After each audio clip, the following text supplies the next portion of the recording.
এইভাবে পরপর চলতে থাকবে 1 মাস পর। আর 4টে ভ্যাকসিন একটা GTIL, এটা আবার রিপিট হবে একটা, তারপরে একটা কামড়ানো হবে, তারপরে করোনা হবে, তারপরে কেসিটা নাও দিতে পারে, কিন্তু দিলে কুকুরের ব্রঙ্কাইটিস নিউমোনিয়া হবে। তারপরে বছরে 3 একটা কামড়ানো, একটা হচ্ছে ওর স্বাস্থ্য ভালো। হ্যালো দাদা, বাইটিং করানো, এটা কামড়ে বিষ না। ও দাদা একটা দেবে ওইটা কোন? ও দাদা 1 বছর পর, এখন তো দেবেন 1-2 মাস পর, 1-2 মাস পর। আমি নাম লিখে দিয়েছি, এখান থেকে নিতে গেলে আপনাকে প্রিজার্ভ করে দিতে হবে। আপনি চণ্ডীপুরে দিয়েছেন, আমি দেখাচ্ছি। আর না হলে আপনি কোনো ভেটেরিনারি শপ থেকে পাবেন। আননেসেসারি কলকাতা থেকে বয়ে নিয়ে যেতে গেলে আপনাকে ফ্ল্যাক্স নিতে হবে, বরফ দিতে হবে। যদি নিয়ারেস্ট পান ভালো, নাহলে আমাকে ফোন করবেন, আমি দোকানের নাম বলে দেবো, নিয়ে চলে প্রিজার্ভ নিয়ে চলে, মানে একটা ফ্ল্যাক্স। কোথা থেকে এসছেন? শ্যামনগর। এটা কি ফার্স্ট টাইম ডগ না বাড়িতে ডগ আছে? এটা ফার্স্ট টাইম না? ইছাপুর সামনগর না বাগুয়াটি সামনগর? ইছাপুর দাদা, ইছাপুর সামনগর, ইছাপুর।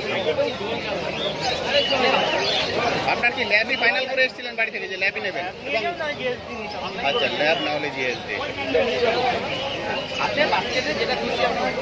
নাম কিছু ফাইনাল করে এসেছিলেন? ওটা বাড়ি গিয়ে হবে। এখন কিছু ধরে রাখতে পারবেন না।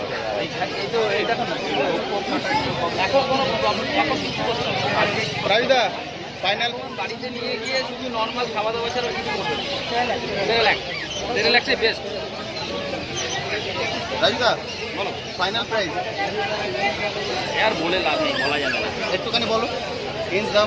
7,500 টাকা। 7.5। এক্সেলেন্ট। 7,500 টাকায় ব্ল্যাক ল্যাব। আমি কত দেবো? রেডি বাচ্চা। দারুণ সুন্দর। কাগজ লাগে না, ভ্যাকসিন হওয়ার পর কাগজ বেরো হবে, ভ্যাকসিনেটেড হবে, তারপরে একটা পেপার দেবে। ওটা যে ভ্যাকসিন দেবে একদম, যে ভ্যাকসিন দেবে সেই কাগজ দেবে। আজিজ দেখাচ্ছি।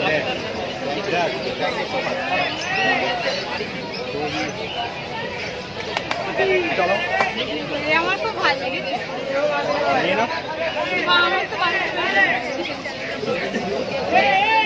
মোটামুটি এখন চললো, যখন চেঞ্জ করবে আমাকে জিজ্ঞেস করবে। আর দিনে অন্তত 1বার বা 2বার একটু ব্রাশ,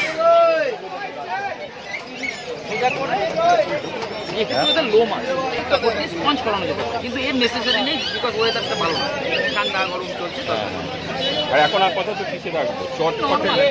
দেখুন, ওর গরম থাকলে ও মাটিতে কিছু করবে, চটেও কিছু করবে না, ঠান্ডা লাগলে চটে একটা বিছিয়ে রেখে দেবে। আর এসি ফেসি চলবে? এসি না ইউজ করাই ভালো, ওর দিকে না সাপোর্ট দেওয়াই ভালো, হ্যাবিচুয়াল হয়ে যায় এবং ঠান্ডাও লেগে যেতে পারে। এই যদি ঘরোয়াভাবে অভ্যস্ত, দরকার নেই। একদম পাখাতে হবে, নর্মাল পাখাতে হবে, বেশি উপরে ফাটে ফাটে তুলবেন না, কারণ আপনিও লাফিয়ে পড়লেন, ও জাম্প করে, সেটা সাবধান থাকবে।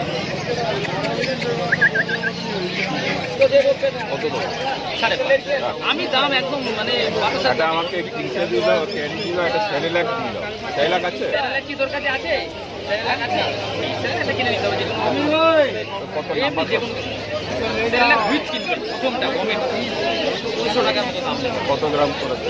1 চামচ ট্যাপিড ওয়াটারে দেবেন, বেশি গরম না, কালকে ট্যাপিড ওয়াটারে গুলে দেবেন, আঙুল দিয়ে দেখবেন ঠান্ডা ঠান্ডা হয়ে গিয়ে। মানে কত এখন আর কখন খাওয়া যাবে? দিনে 4 বার, সকাল, দুপুর, বিকেল, রাত। এখন দিয়ে এখন আসুন 4 ঘন্টা পর, ওইটা খেয়ে নিয়েছে 4 ঘন্টা পর, ঘরোয়া খাবার। দামটা বলো, একটু খাই দাও আমার। 5.5 আমি দিক থেকে দেখুন, আমি এই কোয়ালিটির দাম হলে চলবে না, তাহলে আমি আপনাকে একটা কোয়ালিটি দেবো, সেটা বলতে হবে। আমি জিনিসটা ভালো দিচ্ছি, দাম রিজনেবল লাগবে, আমাকে দাম বলতে হবে। 7,000 টাকা দাম। 9330 নাম, আমার নাম্বার লিখুন।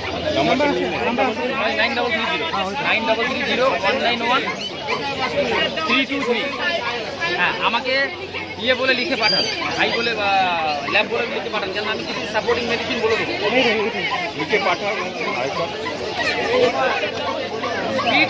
কাকুর কাছে বলে লিখে পাঠান, হাই বললে বুঝতে পারছো, তাহলে কি সাপোর্টিং কী কী মেডিসিন লাগবে, কখন ভ্যাকসিনেশন হবে, সব ডিটেলস আপনিও পাঠান। তুমি দমদমে ঠিক আছে। পুরো ডিটেলস দিয়ে দেবো না মুখস্থ করতে 10 মিনিট সময় লাগবে। একজন জার্মান শেফার্ড নিয়ে গেল পাঁশকুড়াতে, আমি যা ডিটেলস দিয়ে দিয়েছি উনি বলছেন দাদা এত কিছু, মানে মেনটেনটাই বড় কথা।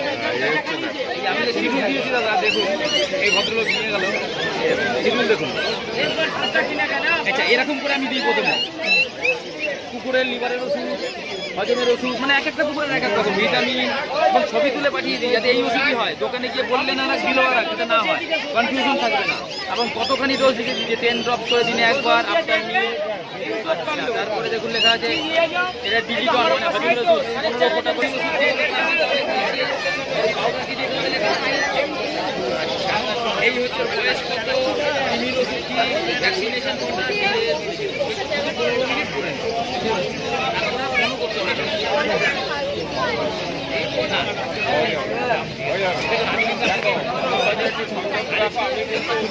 বড় নিতে পারি আপাতত এটা আমার